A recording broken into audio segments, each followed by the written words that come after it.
Hi friends, State Representative Mary Franson and I are back this week for another edition of The Right View, Minnesota, where we never have the wrong view. That's right, that's right. Well, it has been a busy week as it is down here at the legislature. We are in week number 3. Can you believe it? Where did it go? We must be having fun. Apparently. But, you know, did you turn...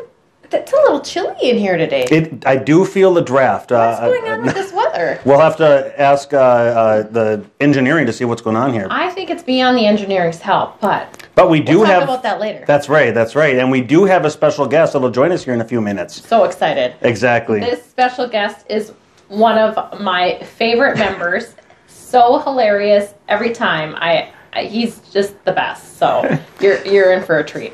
So before we get to that, the first segment is Bill Highlights of the Week. Yeah, what do we got this week? And we've had a couple good ones, or I should say at least one good one. And the first one is House File 245, introduced by our colleague, former Chair Torkelson. Yeah. And this has to do related to MNLARS. That debacle, as many have felt the pain, many families all across the state of Minnesota now but we're coming up on, a year, or it's been over a year. Well, it's been way over a year, but the highlights of the issues with MNLARS has been the last couple of years. And the bill that Torkelson introduced will help to ease some of the pain that our deputy registrars have been experiencing since the debacle rollout of MNLARS. Which we tried to do last year when we were in the majority, but unfortunately didn't exactly get approved by the governor. It was vetoed. Yes, it was.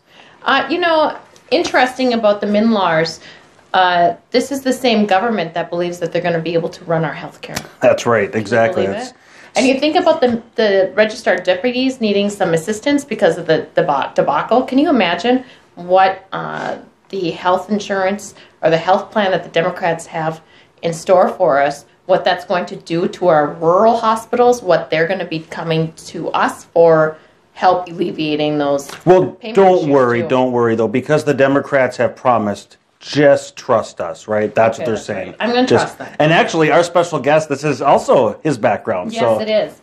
So another bill that was introduced is House File 255 by Representative Halverson, and the description here is community art space property tax exemption, which would require everyone to pay more in property taxes for community art spaces. Give me your wallet.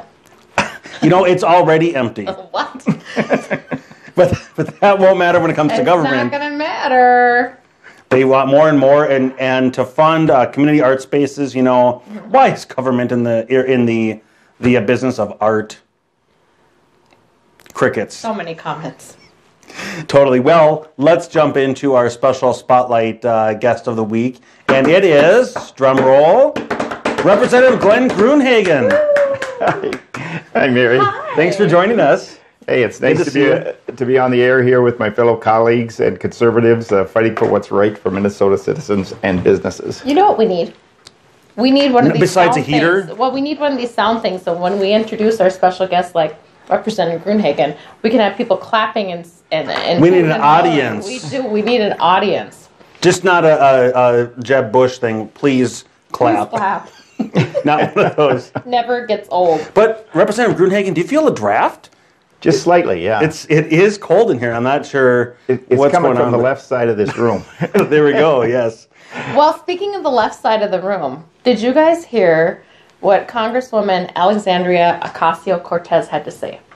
I had it reported, but the world is ending in 2031. Well, let me give you the exact quote. Okay.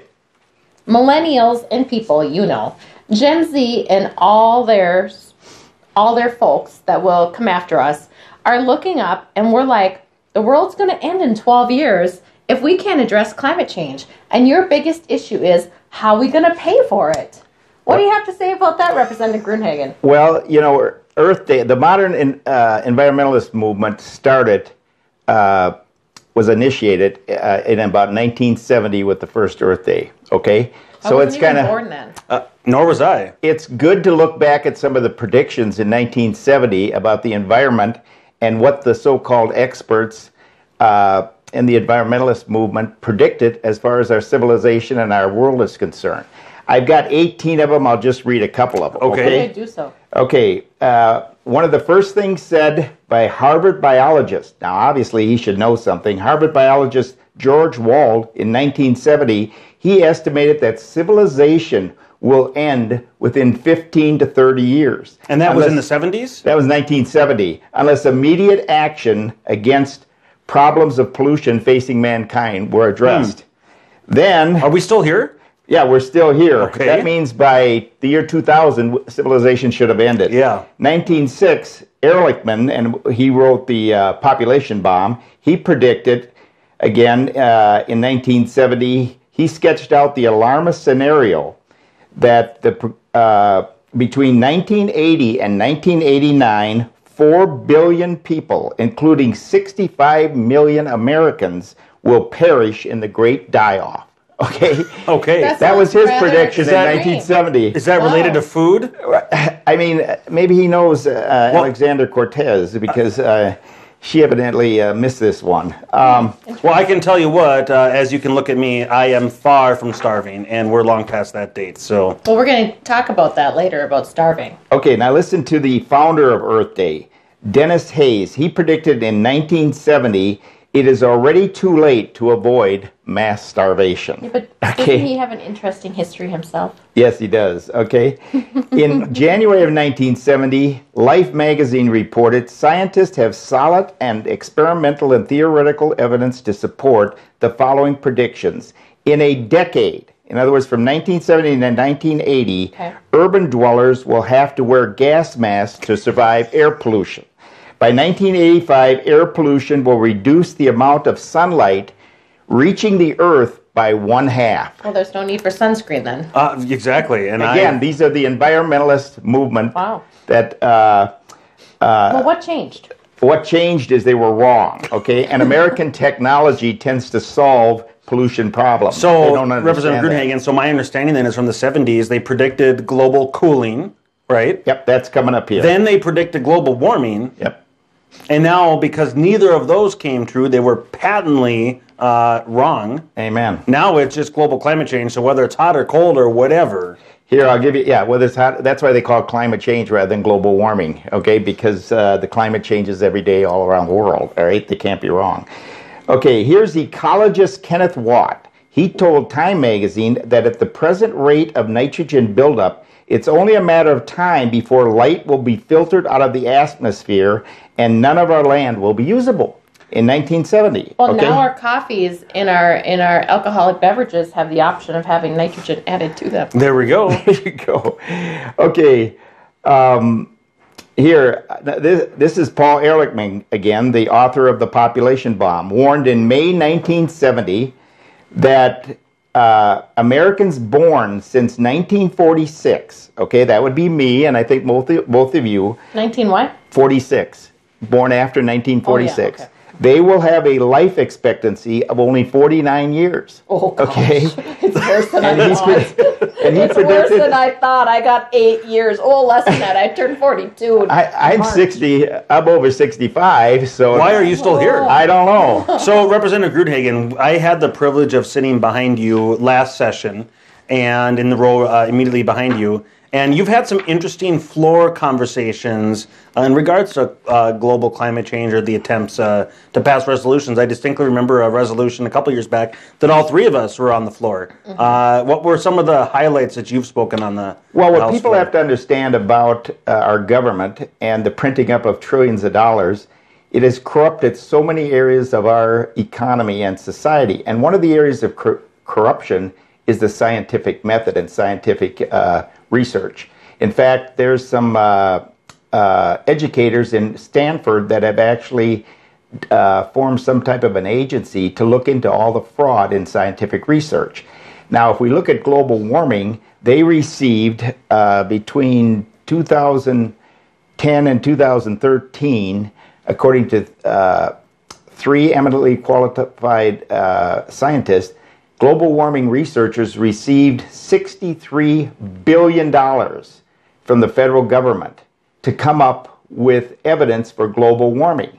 Now, if I gave you $1 million to study the mating habits of frogs that jump backwards, what do you think you'd be doing? Okay, so we have to understand that the government actually is trying to create evidence for a political agenda through so-called scientific research dollars. That's the unfortunate state of affairs that we find ourselves in today. So Representative Greg Davids has a great line, which is the truth.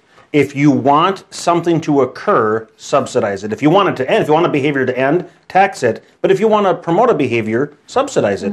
And it sounds to me like the government is funding these through grant programs that the scientists are giving the answers that the sources of money keep the funding rolling. Want to hear. Yeah, totally. Meanwhile, they tax individuals for the products that the lefties no longer like. And they drive up your energy costs exponentially, okay? These are the people who said we were going to run out of oil. We had peak oil. Remember President Obama? Peak oil, peak oil. Yep. We now, with modern technology and President Trump, we are the largest oil producer in the world, the United States of America. Well, so here's that what was a lie. So what we learned from history is that they have been wrong every single prediction. These environmental extremists, they claim to be Nostradamus and the ability to tell the future, but whether it be mass starvation, whether it be global cooling, global warming, they're wrong all along. And the fact is, as you mentioned, the climate has been changing since the beginning, and it's not due to human activity. No. You know, and then we look at Al Gore's predictions as far as the Arctic is concerned. There was supposed to be no summer sea ice back in 2013-14. Well, there's summer sea ice, and we have more ice forming at the Arctic than we did before. That's right. So it's normal fluctuations. Al Gore, again, he's become a multi-millionaire. Hundreds of millions of dollars, or at least $100 million, I think you guys made. That's what happens when you invent the internet. Yep, which he thinks he did. But, so on a different note, different topic. I know that you sit on the Health and Human Services Policy Committee here, or is it Finance Committee, or even both, and you have a long history in this area. I know it's another passion of yours that we've had, unfortunate, the infliction of much pain on hardworking Minnesota families and businesses for years now. And it is, again, it's a passion of yours that you've been working on. Can you give us some highlights on the efforts that you're doing to lower healthcare costs? Well, what the public have to understand is the government underpays medical providers and hospitals for the services they provide. In other words, they lose money on Medicaid and Minnesota Care. We want to help these people with health care, but unfortunately, the government reimbursement is causing many providers to reduce healthcare services around the state and or selling their community hospitals to a large healthcare conglomerate. Remember the time, and many of you who are senior will remember, when local hospitals were community hospitals. So a local community controlled how much healthcare was available and access to it. Now, those community hospitals all across the state of Minnesota are disappearing, and they belong to a large healthcare conglomerate like Alliance or Health Partners or the Mayo or whatever. And the result is that people in ivory towers and offices that are unelected are deciding if, when, and how much health care you're going to have. Now, the more government health care we expand, like the Democrats want to do, the more financial crisis there will be on our rural health care providers. So you're going to see a shrinkage of health care access, not an expansion. We've already seen that with Obamacare. It's going to get worse if we expand government health care like the Democrats want to Minnesota Care. The good news is we don't have to go down that road. We need to pass private market reforms that lower costs, lower deductibles, and increase access to health care. And you'll get more providers because private health care actually rewards medical providers with a reimbursement that they can make money on. So why can't we learn from history? What's the reason there? Well, is it because we choose not to? We don't want to believe history? Or we think we can improve upon history? Or is it because facts don't matter? Well, in today's world, facts are subjective. Right? Exactly. Whatever you feel You know, facts don't matter. It's how you feel. It's your opinion on feelings. So. But if we lived in a world that actually cared about facts, we could actually simply look at history. There's decades of history that when government gets involved, quality goes down, price goes up, it becomes more impersonal, and the ivory tower politicians and bureaucrats you were referencing, they don't care. Well, it's like socialism, right? Socialism is supposedly the thing to do, but when one mentions what's happening in Venezuela or Cuba and how much socialism and communism have killed individuals throughout history, the left says, well, that's not the socialism we're talking about. We're talking about a new socialism. Well, and the both of you hit socialism. some good points on that. But one of the reasons we haven't learned from history, I believe, because we're not teaching it enough in our public schools and higher learning educational colleges and universities. To a certain degree, the economic laws and principles that made this country great are being censored. Now, we have lots of good professors, lots of good teachers, but they're being equipped with only half the truth, and especially in relationship to the failed policies of economic socialism. It's failed whenever it's been tried. It constantly creates a small group of people with a lot of resources and a lot of money, okay, and everybody else falls into a lower class. In other words, it destroys the middle class. And one of the key elements of socialism is the printing up of just money out of nothing, which is what our country's been doing. And of course, President Obama did more of it than all the rest of the presidents combined before him. Well, when you print money up, you devalue it. That's right. You tend to concentrate it in the hands of a few billionaires and millionaires, and the rest of us are struggling to earn enough money to pay for higher electricity costs, higher grocery bills. So let's ask this. If we're not teaching history, we're not teaching free market economics, and our children are being deprived of many of these very important principles, constitutional principles that of the founding of this country and that allowed the United States to have and enjoy such success. If we're not teaching those things, what are we teaching? Well, we're teaching a form of socialism. And unfortunately, we're not showing the negative consequences of it to our children. Here's the positive, though. The positive, we have a great state, we have great citizens, we have great companies, and I believe that with the proper information, we will start voting in people who believe in economic free markets, reform our healthcare system, and we can have a better and brighter future, not only for ourselves, but also for our children and grandchildren. But if we go down the road of socialism, we're going to continue to stress the middle class, we're going to have less opportunities for our children and grandchildren, and it isn't going to be the bright future that I believe we can have here in the state of Minnesota. Well, if the fearmongers are right, we've got 12 years remaining. 12 years. So what are you two going to do in the next 12 years? Well, I'm going to exhale as much as possible because it causes global warming. It'll bring the end quicker, okay? I mean, they actually believe exhaling causes global warming. Now, if you believe that, what should you do? You should quit exhaling. Hold your breath. Now, in a few minutes, you're either going to change your mind or you won't be here to vex the rest of us. Okay, well, and laughing, too, exerts it even quicker. Yeah. So don't laugh. And they... Well, I have on my list several items. Okay. Well, let's so hear we've Glenn's got first. Okay, Let's go hear ahead. Glenn, so you're Glenn, gonna your top 5. breathe more. Breathe more. Well, and but don't hyperventilate on us. No, and I am going to love my children and grandchildren as much as I always have, and I want to do what I can for them to build a brighter future. I completely reject the 12-year prediction. I reject. You do, but these are the experts. Yeah, I know. I reject, the same experts that are connected to Earth Day here, okay, that predicted all this nonsense. The Earth was going to be filtered out of sunlight. I mean, it just goes on and on and on. Well, you are such a pessimist. I'm more of an optimist. I got my list. All right, let's hear it. Go ahead. So, my boys are in 6th and 7th grade. They're not going to be needing to go to college because they're going to be, what's the point of spending all that money, right? So, we'll save that money. Then I'm going to take out some cash advances for my credit cards. There we go. Okay. And then I'm just going to stop paying my bills. I was thinking of just touring Ireland and Greece, but why stop there? why not travel the entire world and take a look at how everybody else is living during the last 12 years? Yeah, exactly. Right? But I'm thinking there's going to be some major parties. Well, probably starting this at about 25 or so. And then let's see. I'm going to stop working out because what's the point? Okay. I'm going to eat whatever I want.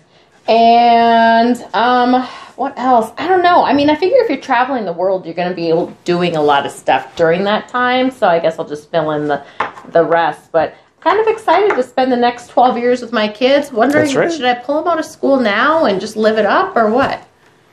Yeah, it's unfortunate. Socialism leads to irrational behavior.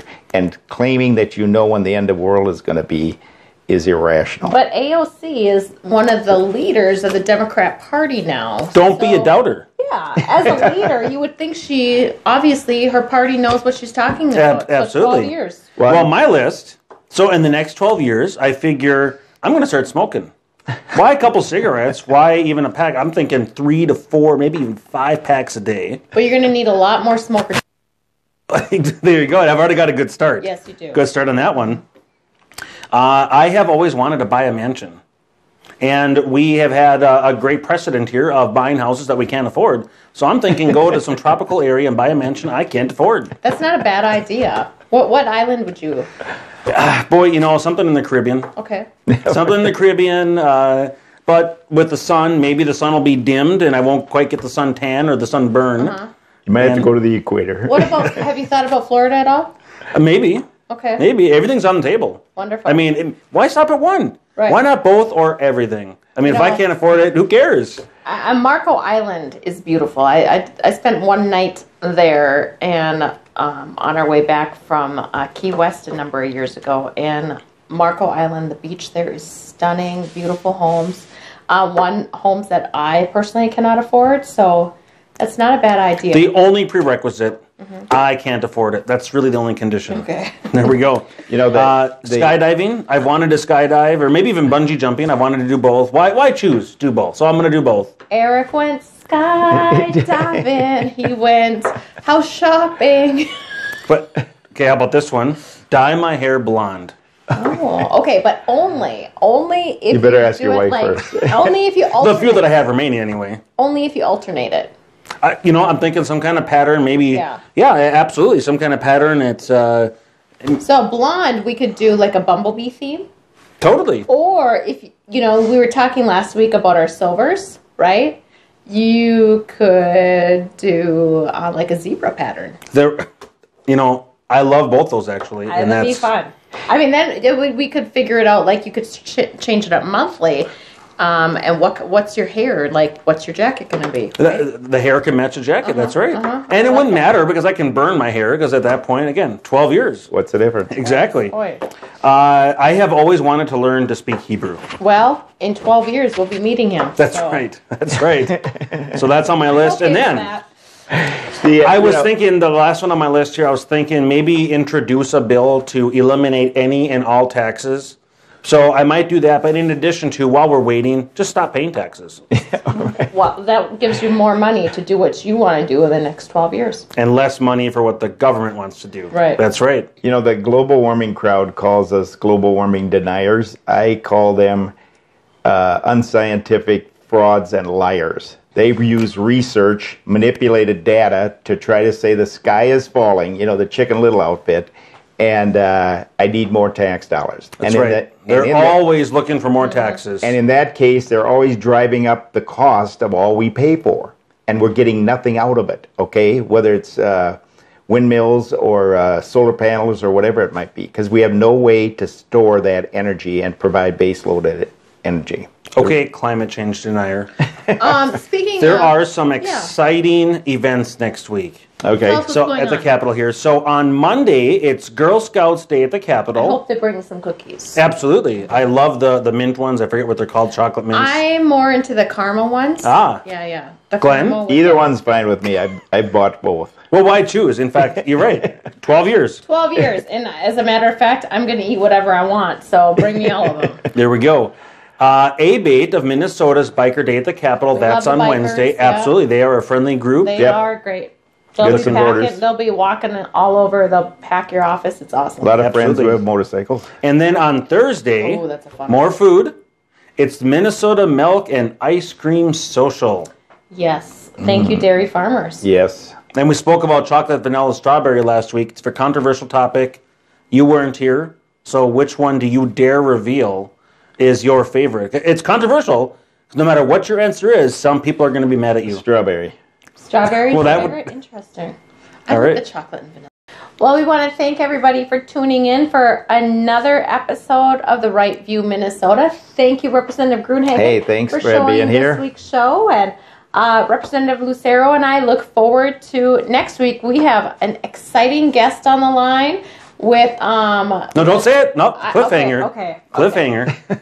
I'm so excited. Of course, I was very excited for Representative McDonald, Representative Gruenhagen, but I got something fun planned. Not that this was not fun, because this was fun, but I got something funny I'll share with you later. That's right. Well, thank you, everybody, for tuning in to the Right View MN. And we have to get these darned environmental controls taken care of by next week. Well, and we all want a clean environment, but we have to understand technology helps us do that, and we can both prosper economically and have a clean environment. Well, that sounds like a great way to end the show. That's right. Have a great weekend.